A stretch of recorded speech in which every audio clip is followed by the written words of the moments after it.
Bismillahirrahmanirrahim. Assalamualaikum warahmatullahi wabarakatuh, pemirsa MTA TV dan Anda saudaraku pendengar dimanapun berada. Alhamdulillahirrahmanirrahim, puji syukur kehadirat Allah Subhanahu wa Ta'ala.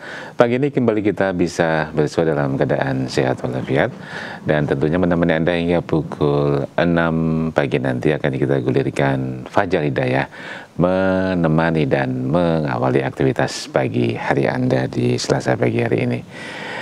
Dan nanti akan kita hadirkan ataupun kita akan simak paparan dan juga akan kita buka sesi tanya jawab kepada Anda semuanya. Hari ini seperti biasa kita akan bimbing bersama Ustadz Dr. Insinyur Didi Djoko Susilo STMT IPM yang sudah bersiap di tengah kita. Assalamualaikum warahmatullahi wabarakatuh, Ustaz. Waalaikumsalam warahmatullahi wabarakatuh. Kabar sehat walafiat, Ustaz? Alhamdulillah, baik, sehat ya. Tentu kita harapkan pula Anda yang di rumah juga demikian adanya, ataupun Anda yang sedang pemulihan perawatan untuk kesembuhan, semoga dimudahkan dan segera berikan kesembuhan, sembuh yang tidak kambuh lagi tentunya. Kita akan simak terlebih dahulu paparan dari Ustadz Didi yang berikut ini. Silakan Ustadz. Baik. Bismillahirrahmanirrahim. Innal hamdalillah nahmaduhu wa nasta'inuhu wa nastaghfiruh. Wa na'udzubillahi min syururi anfusina wa min sayyiati a'malina. May yahdihillahu fala mudhillalah wa may yudlil fala hadiyalah. Asyhadu an la ilaha illallah wa asyhadu anna Muhammadan abduhu wa rasuluh. Allahumma shalli wa sallim wa barik ala Muhammad wa ala alihi wa sahbihi ajmain, amma ba'du. Para pemirsa MTA TV, pendengar Persada FM, kaum muslimin, muslimat, rahimakumullah. Alhamdulillah, puji syukur mari senantiasa kita panjatkan kehadirat Allah Subhanahu wa Ta'ala atas curahan rahmat, kasih sayang, atas petunjuk hidayah yang Allah karuniakan kepada kita, hamba-hamba yang beriman kepada Allah Subhanahu wa Ta'ala. Hamba-hamba Allah yang betul-betul meyakini bahwa dirinya adalah hambanya Allah Subhanahu wa Ta'ala. Dia merasa bahwa dia diciptakan oleh Allah Subhanahu wa Ta'ala, dihadirkan dalam kehidupan di dunia untuk mengabdi, menghamba kepada Allah, yang dia juga punya kesadaran, punya keyakinan bahwa nanti ada saat dia akan kembali kepada Allah Subhanahu wa Ta'ala. Dan ini yang tidak dimiliki oleh semua manusia, ya, makanya kita wajib mensyukurinya ketika punya kesadaran tentang itu. Banyak manusia di dunia yang dalam hidupnya merasa bahwa dia adalah makhluk yang menyelesaikan kehidupannya di dunia ini saja. Maka cita-citanya akan terbatas pada apa yang nampak dalam kehidupan di dunia, ya. Biasanya tidak terlepas dari harta, pangkat, gitu kan, kesenangan hawa nafsu, seperti itu. Tetapi hamba Allah yang beriman, yang betul-betul meyakini dia akan kembali kepada Allah, sudah berbeda, tidak sama begitu. Nah, maka dalam kehidupan di dunia pun dia mensikapinya berbeda. Sebagaimana yang sudah kita bahas di kajian kita di Selasa yang lalu, hamba-hamba Allah yang beriman itu menjadikan kehidupan di dunia ini sebagai jalan, ya, bukan sebagai tujuan itu. Jadi jalan, ladang, ya, untuk mencapai kesenangan, kesuksesan, kebahagiaan di negeri akhirat, gitu. Maka dia akan berusaha, ya, betul-betul tidak terberdaya, tidak terlena dengan berbagai fitnah kehidupan di dunia ini, ya, akan terus-menerus menyegarkan dalam ingatannya bahwa dia akan kembali kepada Allah. Ketika kembali kepada Allah, nanti ada hal-hal yang harus dipertanggungjawabkan, gitu. Tentang umur masa hidup yang Allah karuniakan kepada kita, nanti disoal, ditanya, kita habiskan kemana, untuk apa umur kita ini, gitu. Apakah untuk memperturutkan hawa nafsu kita, bersenang-senang dalam kehidupan di dunia ini tanpa peduli kepada perintah Allah, tanpa memperhatikan, menjaga diri dari larangan-larangan Allah. Tidak peduli ini halal, ini haram. Tidak peduli ini perbuatan baik atau perbuatan buruk. Seperti itu. Yang penting hawa nafsunya terpenuhi, ya, kadang-kadang begitu gitu. Tapi orang yang beriman, yang meyakini dia akan kembali kepada Allah, tidak begitu. Dia akan betul-betul hati-hati dalam kehidupan di dunia. Kemudian orang yang betul-betul meyakini bahwa dia akan kembali kepada Allah juga akan berpikir bagaimana mempersiapkan diri untuk kembali kepada Allah Subhanahu wa Ta'ala dalam keadaan baik gitu. Maka dia perhatikan perintah Allah bahwa apa yang didapati dalam kehidupan di dunia akan digunakan untuk betul-betul berbekal, mempersiapkan diri, mengubah karunia Allah Subhanahu wa Ta'ala yang ada, yang diberikan baik dalam dirinya, dalam hartanya, dalam ilmunya, itu menjadi amal soleh. Karena ketika kembali kepada Allah Subhanahu wa Ta'ala nanti tidak berguna ini malun wala banun, ya. Harta kita, anak-anak kita, anak buah kita, mungkin pengikut-pengikut kita, mungkin pendukung-pendukung kita yang mungkin dalam kehidupan di dunia ini pendukung setia, pendukung militan begitu, tetapi nanti di hadapan Allah nggak ada gunanya gitu.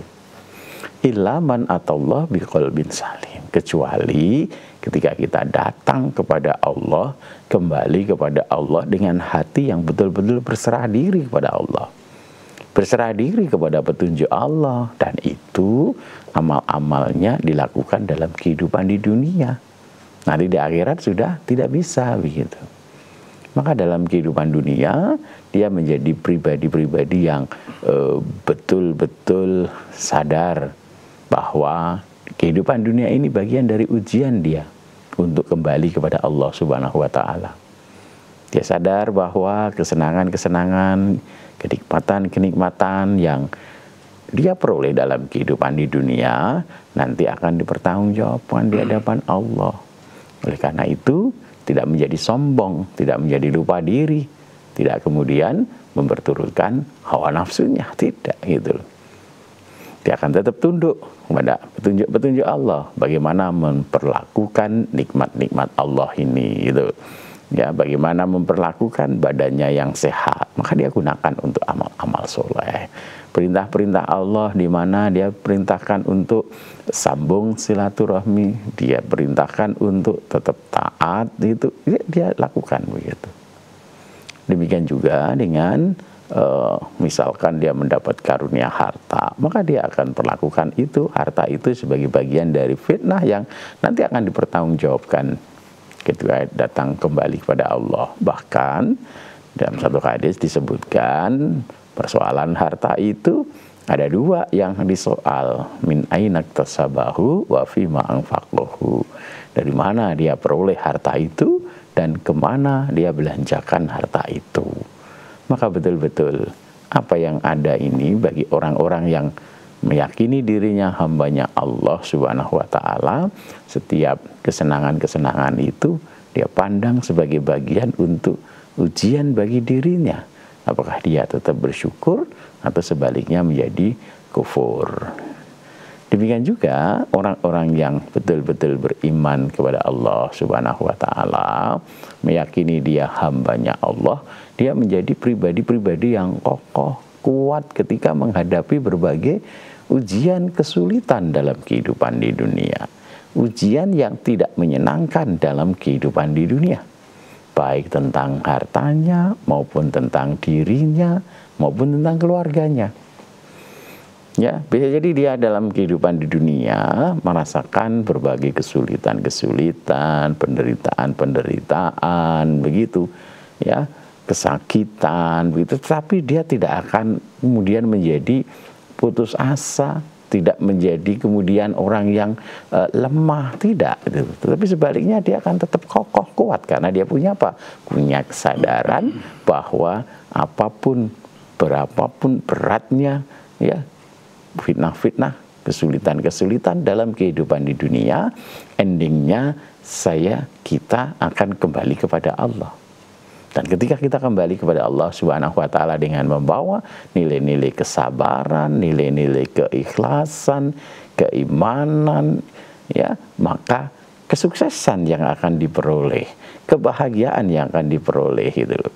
Maka kebaikan-kebaikan ketika kita menghadapi kesulitan-kesulitan itu tetap kokoh dalam keimanan, tetap kokoh dalam kesabaran, maka itu juga menjadi satu perbuatan baik, menjadi satu amal soleh nilainya di sisi Allah Subhanahu wa taala gitu. Ada satu ayat di Quran surat Al-Baqarah ayat 177, jadi salah satu yang Allah sebut kebaikan, ya, nilai-nilai kebaikan, salah satunya adalah wasabirina fil ba'sa'i wad-dharra wa hinal ba's. Orang-orang yang mampu bersabar dalam kesempitan, penderitaan, dan dalam peperangan, gitu. Maka orang yang beriman kepada Allah Subhanahu wa taala, yang meyakini dirinya hambanya Allah, adalah kalau kita dalam bahasa gaul itu kita katakan dia adalah orang-orang yang bermental baja, orang-orang yang tahan banting, tidak putus asa. Tidak seperti yang sering disebut orang gitu, misalkan kalau kita sebut sebagai generasi begitu, tidak seperti yang sering dikatakan, oh generasi stroberi kayaknya bagus kokoh, tapi begitu diremas dia tidak kuat. Tapi orang yang tadi meyakini bahwa dia akan kembali kepada Allah, maka dia menjadi pribadi-pribadi yang kuat, bermental baja dalam menghadapi berbagai ujian, ya, kehidupan ini, baik tentang dirinya, fisiknya, tentang hartanya, tentang keluarganya. Dia tetap kokoh di dalam sabilillah, ya, tetap kokoh di dalam kebaikan. Tidak kemudian menjerumuskan dirinya ketika diuji dengan satu kesulitan, jatuh kepada kemaksiatan, jatuh kepada hal-hal yang dilarang oleh Allah Subhanahu wa taala.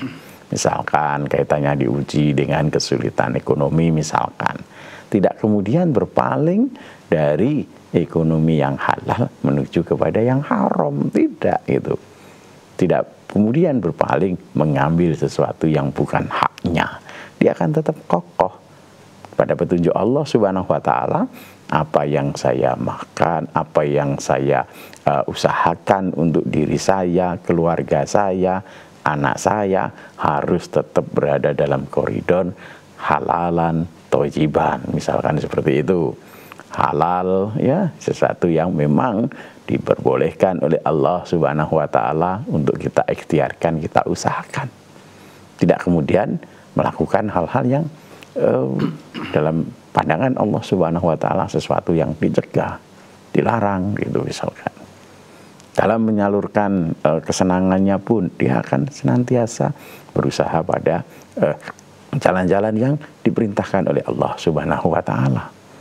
Ya, apapun mungkin godaan dalam kehidupan kita yang mungkin sekarang tata nilai sudah banyak bisa diakses dari manapun, ya, kita tahu oh ada orang yang kayak gini begitu misalkan perilakunya, maka tidak kemudian kita kayaknya menyenangkan, saya tak ikut yang seperti itu, tidak gitu. Tetapi dia akan rujukkan kepada petunjuk Allah Subhanahu wa taala.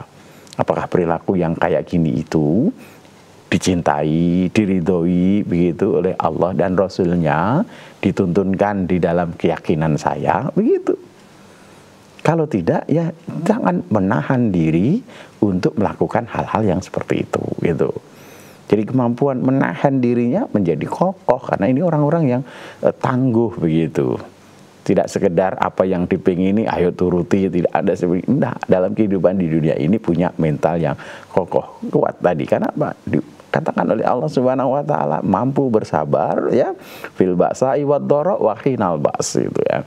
Di dalam kesempitan, penderitaan, peperangan itu, karena dia punya satu tujuan yang sangat besar, yaitu kesuksesan, kesenangan, kebahagiaan negeri akhirat. Yang sederhananya dikatakan faman yuhjika anin nari wa udkhilal jannata faqad faz. Barang siapa yang dijauhkan dari api neraka, dimasukkan ke jannahnya Allah Subhanahu wa taala, maka sungguh dia sudah beruntung. Dan hamba-hamba Allah yang meyakini dia akan kembali kepada Allah pasti mencita-citakan itu, gitu loh. Menciptakan untuk dijauhkan dari api nerakanya Allah. Maka dia akan sekuat tenaga jaga diri dalam kehidupan di dunia ini, lindungi diri, lindungi keluarganya, anak keturunannya dari hal-hal yang menyebabkan dia terjerumus ke dalam nerakanya Allah. Dengan satu keyakinan yang kokoh, kuat, bahwa segala yang diperintahkan oleh Allah Subhanahu wa Ta'ala pasti itu adalah kebaikan bagi hambanya, gitu. Karena kita tahu bahwa Allah Subhanahu wa Ta'ala itu maha baik, tidak suka yang buruk-buruk, begitu. Maka segala sesuatu yang kemudian dilarang oleh Allah Subhanahu wa Ta'ala, dicegah oleh Allah Subhanahu wa Ta'ala, ya, dalam agama kita, maka itu kita yakini bahwa pasti membawa keburukan, membawa madorot bagi dirinya. Ya, kalau kita bicara kemudian lebih luas lagi keluarga, ya pasti keburukan bagi keluarganya. Kalau dalam satu komunitas, ya pasti keburukan. Kalau larangan-larangan Allah dilanggar, kalau larangan-larangan Allah dilakukan, begitu. Nah, itu kokoh diyakinkan pada diri kita, dikuatkan pada diri hamba-hamba yang beriman kepada Allah Subhanahu wa Ta'ala, sampai kita kembali kepada Allah Subhanahu wa Ta'ala, sampai ketika kita bertemu dengan Allah, insya Allah kita memperoleh balasan yang terbaik dari amal-amal yang kita lakukan dalam kehidupan di dunia, dari kesabaran yang kita lakukan selama kita diuji oleh Allah dengan kehidupan di dunia. Sekira demikian, mudah-mudahan bermanfaat untuk kita semua. Ya, baik. Terima kasih Ustaz. Demikian sebagai paparan awal kita pagi hari ini, pemirsa. Kita akan berikan kesempatan Anda untuk bergabung. Silakan nanti di line telepon 02716793000 atau WA di 08112553000. Kami akan kembali setelah yang satu ini. Baik, terima kasih Anda masih bergabung bersama kami dalam program unggulan Fajar Hidayah yang tentunya menemani aktivitas bagi Anda. Masih kita dibimbing bersama Ustadz Dr. Insinyur Didik Djoko Susilo STMT IPM yang bersama kita. Dan saatnya kita beri kesempatan Ustadz yang kita akan bacakan lebih dahulu beberapa yang sudah masuk ke redaksi. Yang pertama dari Ibu Nur di Semarang. Ustadz izin bertanya, ketika kita sholat, apakah bacaan pada tasyahud awal sama bacaannya pada saat kita tasyahud akhir, Ustadz? Terima kasih. Ya kurang lebih sama ya, bacaan tahiyat, bacaan tasyahud begitu. Hanya yang membedakan di dalam riwayat, meskipun di dua-duanya boleh ya, jadi kan bacaannya itu at-tahiyat itu penghormatan ya, at-tahiyatulillah wa sholawatu wa thayyibah dan seterusnya itu. Kemudian salam, assalamualaikum ayuhan nabiyyu wa rahmatullahi wabarakatuh, assalamu alaina wa ala ibadillahi sholihin, itu salam ya untuk semuanya, yaitu untuk nabi, untuk kita orang-orang yang soleh. Kemudian tasyahud itu syahadatnya, asyhadu alla ilaha illallah wa asyhadu anna muhammadan abduhu wa rasuluh, kan seperti itu. Nah kemudian setelah itu sebenarnya Nabi SAW perintahkan silahkan berdoa yang apa kamu mau, begitu, sesuai hajat kita. Nah ketika mau berdoa itu kemudian ada tuntunan untuk sholawat, baca sholawat gitu. Nah bacaan sholawat itu di dalam riwayat-riwayat itu Nabi mengajarkan bacanya lengkap ya. Allahumma sholli ala Muhammad wa ala ali Muhammad kama sholaita ala ali Ibrahim dan seterusnya sampai fil alamina innaka hamidum majid. Itu tidak hanya dibaca Allahumma sholli ala Muhammad titik seperti itu, tidak, tetapi dibaca sampai lengkap gitu. Nah perbedaannya ketika di tasyahud akhir itu Nabi mengajarkan, memerintahkan kita untuk memohon perlindungan kepada Allah dari 4 hal gitu. Yang pertama adab kubur, siksa kubur, kemudian adab neraka, kemudian fitnah hidup dan fitnah mati, kemudian fitnah Masihid Dajjal. Jadi ketika tasyahud akhir sebelum salam kita dituntunkan untuk berlindung diri dari 4 hal itu. Allahumma inni a'udzubika min adzabil qabri wa min adzabin nar wa min fitnatil mahya wal mamat wa min fitnati masihid dajjal gitu. Baru kemudian salam gitu. Jadi kalau kembali yang ditanyakan tadi, bacaannya ya sama gitu.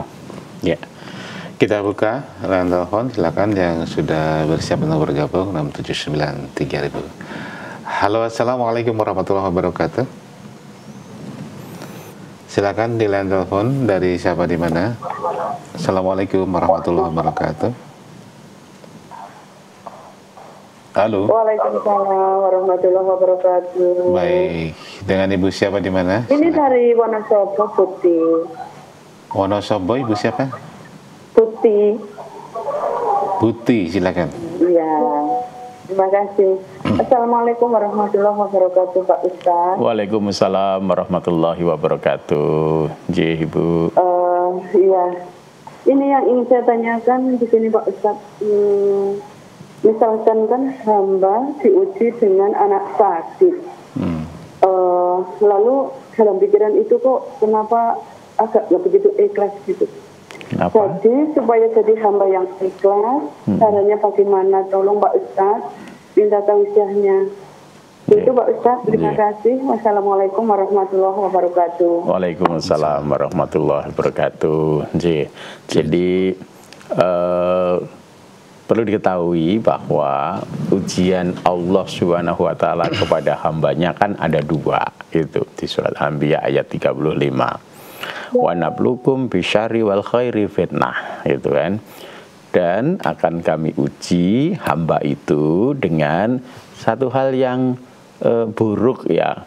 Syar, buruk itu kita maknakan segala sesuatu yang tidak cocok dengan keinginan hawa nafsu kita, itu mesti kita anggap buruk gitu kan ya. Misalkan saya pengennya badan saya sehat gitu loh.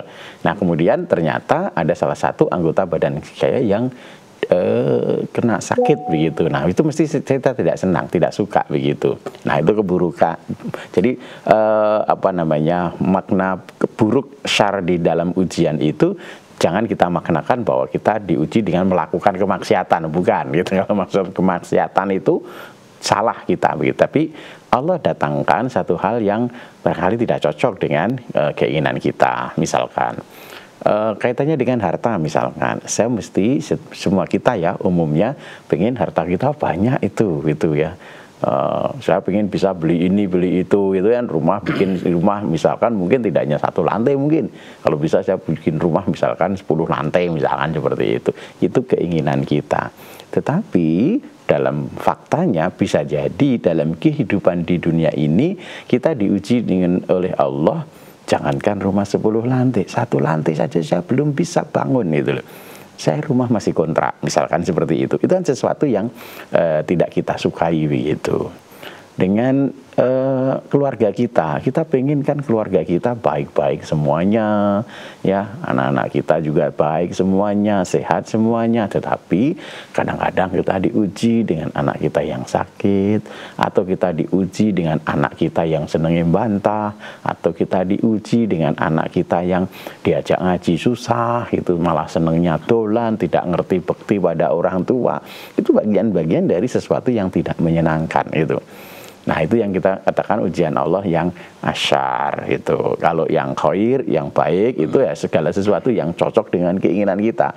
Saya pengen badan saya sehat, ya ternyata sehat terus itu. Saya pengen duit saya banyak misalkan, dan ternyata duit itu, rezeki itu datang terus pada saya itu. Saya pengen keluarga saya baik-baik, nah ternyata baik-baik semuanya. Itu juga ujian. Nah Allah Subhanahu wa taala memberikan kunci pada kita ya, 2 hal itu. Ya, ketika diuji dengan keburukan, sesuatu yang tidak menyenangkan, Allah perintahkan kita untuk berlaku sabar. Sabar itu sesuatu yang mungkin mudah, ringan diucapkan, tetapi itu perlu perjuangan jiwa kita untuk tetap sabar dengan segala apa yang Allah datangkan dalam kehidupan di dunia.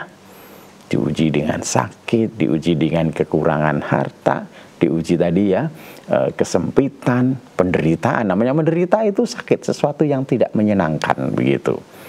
Tetapi orang yang beriman, orang yang menjadikan Allah Subhanahu wa taala sebagai tujuannya, ya, yang kalau kita membaca ayat-ayat Allah, bagaimana Allah menghibur orang-orang yang diuji dengan satu kesulitan, satu hal yang tidak menyenangkan.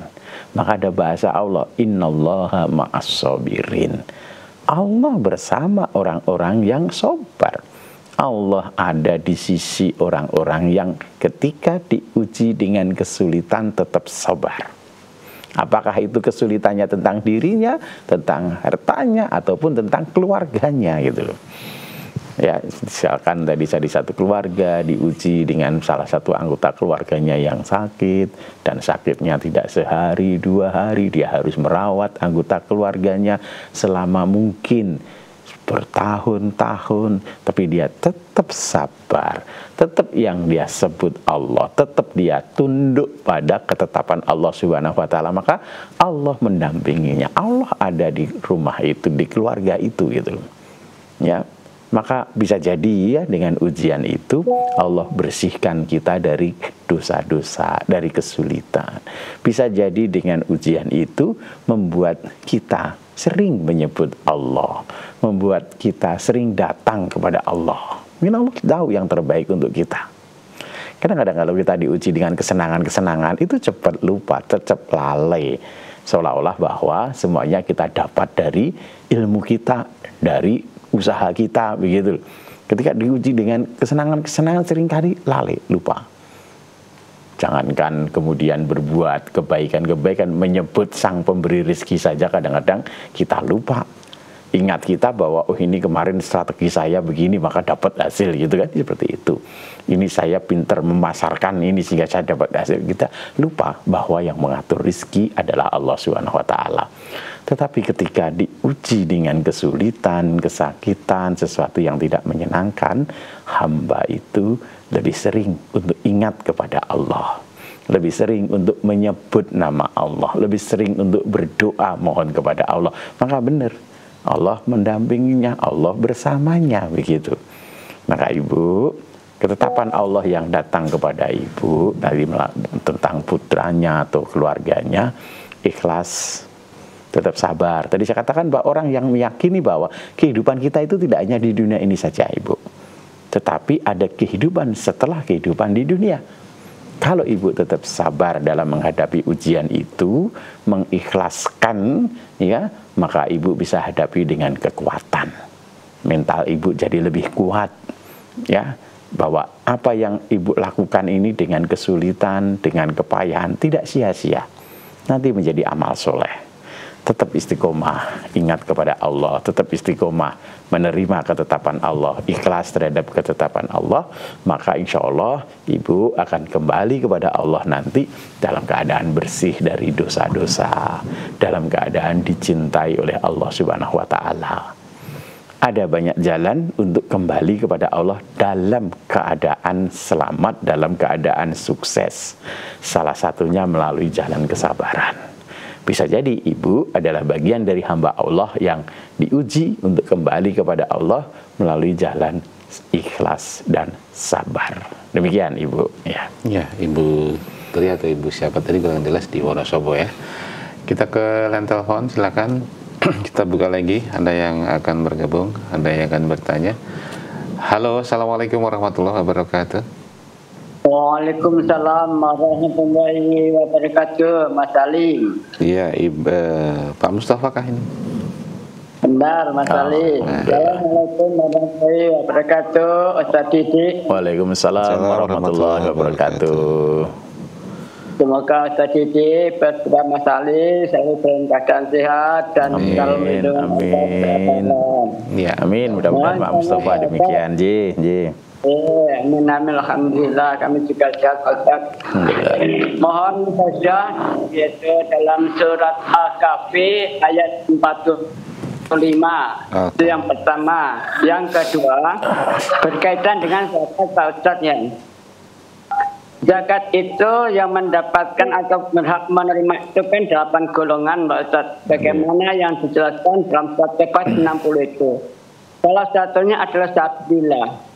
Nah, sabilillah ini yang bagaimana? Misalnya di lingkungan kita itu akan membangun masjid ataupun membangun gedung sekolah agama ataupun membangun gedung untuk pengajian, apakah itu termasuk sabilillah, berhak untuk menerima zakat atau zakat?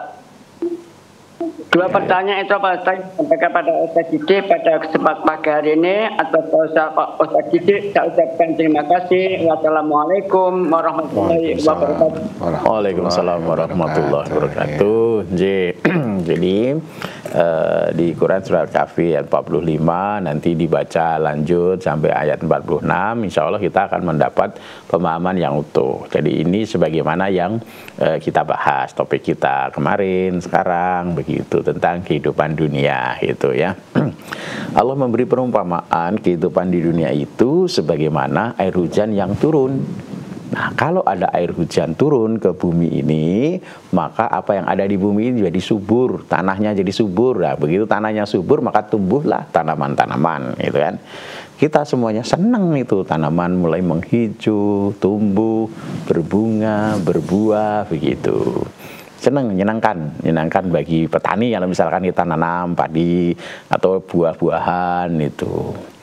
Nah, kesenangan itu seringkali melalaikan kita. Bahwa setelah tumbuh, subur, menyenangkan, nanti ada saatnya tanaman itu menjadi kering, layu, habis, hilang gitu. Itu yang seringkali dilupakan oleh sebagian besar manusia gitu. Kita termasuk di dalamnya gitu. Ketika kita hidup dalam kehidupan di dunia, seringkali terperdaya oleh senangan dunia. Karena bahasa Nabi SAW, dunia itu khulwatun khodiratun, wah manis, menyenangkan begitu.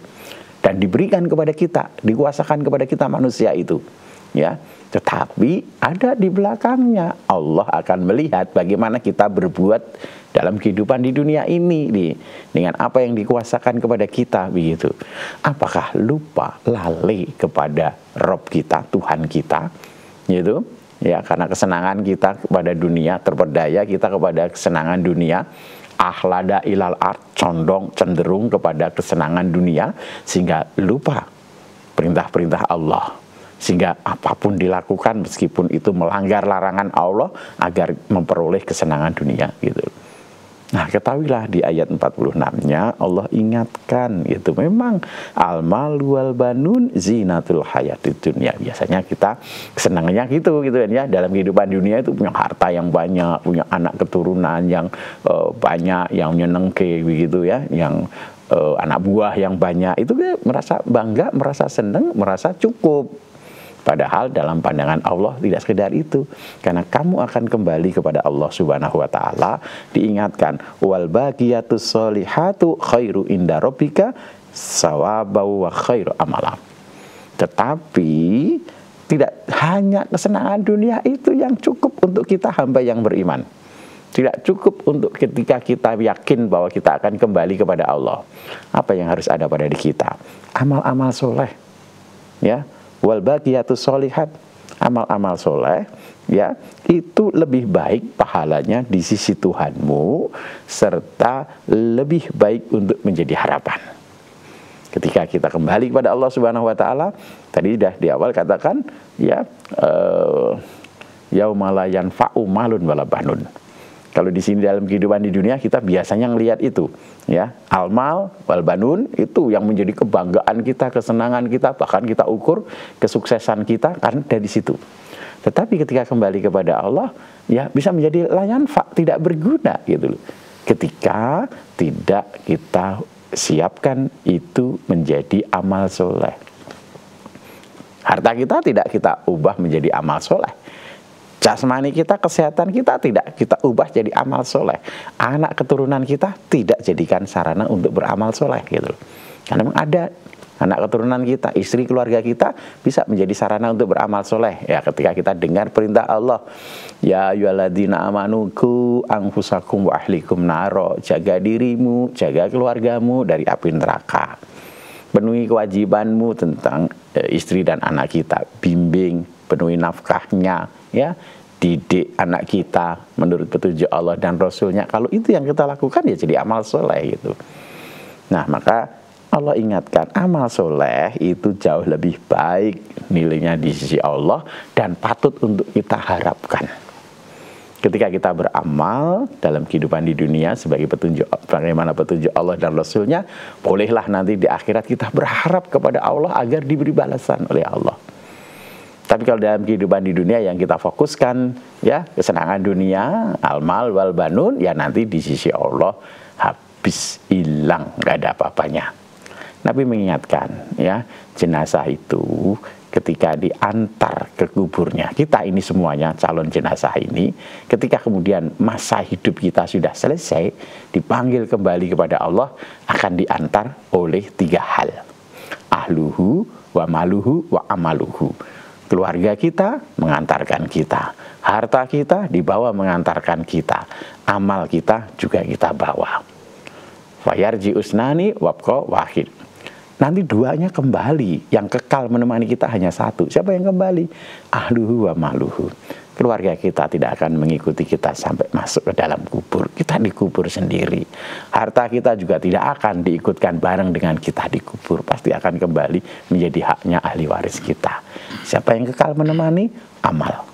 Amal ini, ya. Maka bahasa Allah ini, amal soleh ini menjadi sesuatu yang bisa menjadi harapan. Nah, seperti itu Bapak. Maka dalam kehidupan di dunia jangan terpedaya. Tetap kita bersama-sama dunia ini jadikan sebagai sarana, sebagai wasilah untuk beramal soleh, untuk nasib kita ketika kita kembali kepada Allah Subhanahu wa Ta'ala. Itu. Kemudian yang kedua tadi apa ya? Zakat sabilillah, ya. Membangun masjid, sekolah. Salah satu asnaf ya yang berhak untuk disalurkan zakat adalah sabilillah. Sabilillah ini banyak makna. Bisa bermakna orang, ya, orang-orang yang aktivitasnya terikat di sabilillah. Dia memang kehidupannya digunakan untuk sabilillah, mengajar, ya, menjadi bagian dari orang-orang yang beraktivitas di sabilillah, itu masuk sabilillah. Ataupun sarana-sarana untuk jalan-jalan Allah, begitu. Sarana-sarana untuk kebaikan seperti tadi masjid, rumah Allah, itu juga menjadi bagian dari sabilillah. Jadi jalan-jalan termasuk juga bisa jadi untuk sarana prasarana umum yang dibutuhkan untuk kehidupan manusia, itu juga bisa menjadi bagian dari sabilillah. Orang-orang yang berperang di jalan Allah itu juga bagian dari sabilillah. Jadi bisa orang ataupun sarana prasarana untuk li'ila'i kalimatillah, meninggikan kalimat Allah, itu secara umum bisa masuk dalam asnaf sabilillah, golongan sabilillah. Demikian Pak Mustafa. Ya. Dan ini sebagai penutup kita pagi hari ini, sebagai kesimpulan apa yang harus di garis besar ini, Ustaz? Baik. Jadi Allah itu dengan kasih sayangnya memberi kita banyak guidance, petunjuk dalam kehidupan di dunia, begitu. Yang kalau kita ikuti, ya, nanti akan membawa kita kepada jalan keselamatan, ya, ila darussalam, ya, kepada jalan keselamatan. Problemnya kita sebagai umat Islam, orang yang beriman, orang yang oleh Allah diberi karunia petunjuk ini, seringkali melupakan petunjuknya. Sehingga kita tidak baca itu, tidak kenal itu, apa yang akan kita hadapi dalam kehidupan di dunia. Padahal sudah digambarkan oleh Allah Subhanahu wa Ta'ala. Contoh yang terakhir tadi yang ditanyakan Pak Mustafa tadi, di Quran surat Al-Kahfi ini ayat 45-46 itu sudah memberi jalan kita untuk mengenali karakter kehidupan yang kita ada di dalamnya itu kayak apa sih, begitu. Sehingga kemudian kita bisa mensikapi dengan baik, tidak terpedaya, tidak terlena, tetapi betul-betul menjadikan karunia Allah yang diberikan kepada kita sebagai wasilah, sebagai jalan kita untuk memperoleh keridhaan Allah Subhanahu wa Ta'ala. Wabtaghi fima ataqallahu daral akhirah. Tidak masalah ini apa ada datang harta pada kita, tetapi kemudian kita gunakan sebagai jalan untuk meraih kebahagiaan negeri akhirat. Punya kedudukan, punya pangkat dalam kehidupan di dunia, tidak masalah. Tetapi kedudukan, jabatannya itu digunakan untuk meraih kesenangan, kesuksesan, kebahagiaan negeri akhirat. Kalau itu yang kita lakukan, insya Allah kita akan selamat ketika kembali kepada Allah Subhanahu Wa Taala. Demikian, mudah-mudahan bermanfaat untuk kita semua. Ya, insya Allah ada banyak pelajaran, ada banyak catatan untuk kajian kita di Fajar Hidayah pagi hari ini. Terima kasih Ustaz Didi waktunya dan ilmunya, pencerahannya, insya Allah memberikan wacana ataupun pencerahan bagi pemirsa dan pendengar yang menyimak Fajar Hidayah pagi hari ini. Berjumpa di waktu yang lain Ustaz. Dan pemirsanya sampai di sini gelaran Fajar Hidayah menemani Anda semuanya dari studio kami yang bertugas. Saya Aldi dan kerabat Jamuan pamit. Subhanakallahumma wa bihamdika asyhadu an la ilaha illa anta astaghfiruka wa atubu ilaik. Wassalamualaikum warahmatullahi wabarakatuh.